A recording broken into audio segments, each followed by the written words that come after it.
नौजवान कहता है नौकरी दे दो, सरकार कहती है पैसा नहीं है, अग्निवीर लेके 4 साल की नौकरी करो। भारत की सेना कहती है पैसा दे दो, सरकार कहती है तुम्हारे बजट का 63,000 करोड़ रुपए कम करेंगे। माताएं बहनें कहती हैं गैस का सिलेंडर बढ़ गया, बच्चे के दूध का दाम बढ़ गया, आटा दाल चावल महंगा हो गया, उसको कम कर दो, सरकार कहती है पैसा नहीं है। किसान कहता है फसल का दाम दे दो, फसल का दाम दे दो, सरकार कहती है पैसा नहीं है। अरे बुजुर्ग कहते हैं हमारी रेल की तीर्थ यात्रा, उसकी रियायत क्यों कम कर दी, सरकार कहती है हमारे पास पैसा नहीं है। देश के लोग कहते हैं शिक्षा का बजट तो बढ़ा दो, सरकार कहती है 2% से ज्यादा बजट नहीं है। अरे स्वास्थ्य का बजट तो ठीक कर दो, मोदी जी, सरकार कहती है पैसा नहीं है। मान्यवर ये पैसा गया कहां, किसके पास गया ये पैसा? अरे ये पैसा गया नरेंद्र मोदी जी के मित्रों के पास गया, मित्रों के पास गया।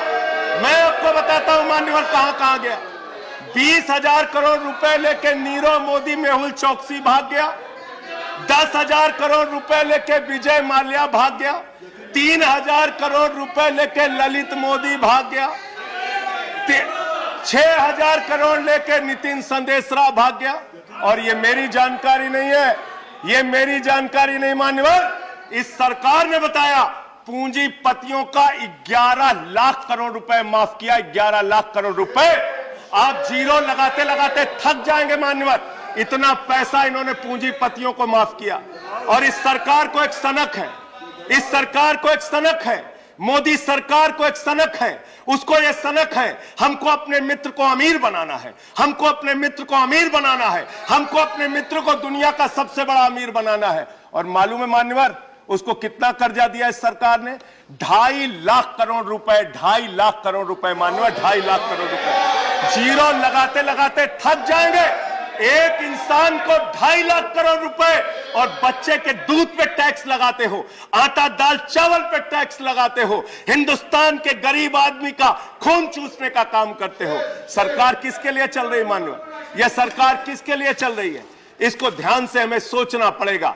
जब हम इसी सदन में किसान के काले कानून का विरोध कर रहे थे, हमें सस्पेंड करके बाहर कर दिया गया। 1 साल के बाद ये सरकार कहती है अब हमें होश आ गया, हमारी तपस्या में कमी रह गई, हम काला कानून वापस ले रहे हैं।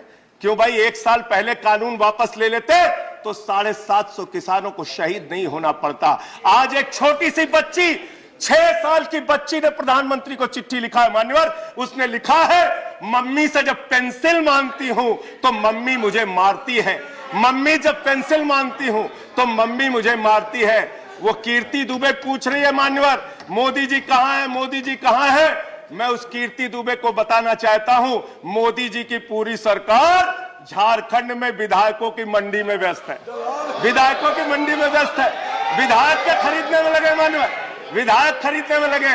ये पूंजीपतियों की सरकार चल रही है, पूंजीपतियों की गुलामी करने वाली सरकार चल रही है, जो इस देश के अंदर महंगाई बढ़ाने का काम करती है। गरीब के लिए खाने के लिए पैसा नहीं, 800 दवाओं पर, कैंसर की दवा पे, किडनी की दवा पे, टीबी की दवा पे आपने दाम बढ़ा दिया, आपने अस्पताल के कमरे तक पे दाम बढ़ा दिया। आपकी सरकार डीएचएफएल के लिए काम करती है। 34,000 करोड़ रुपए बैंकों का घोटाला डीएचएफएल ने किया और 29 करोड़ रुपए भारतीय जनता पार्टी को चंदा दिया है मान्यवर। इनसे हिसाब मांगना चाहिए। क्यों नहीं जाती ईडी इनके पास, क्यों नहीं जाती सीबीआई इनके पास? इनसे सवाल पूछना चाहिए।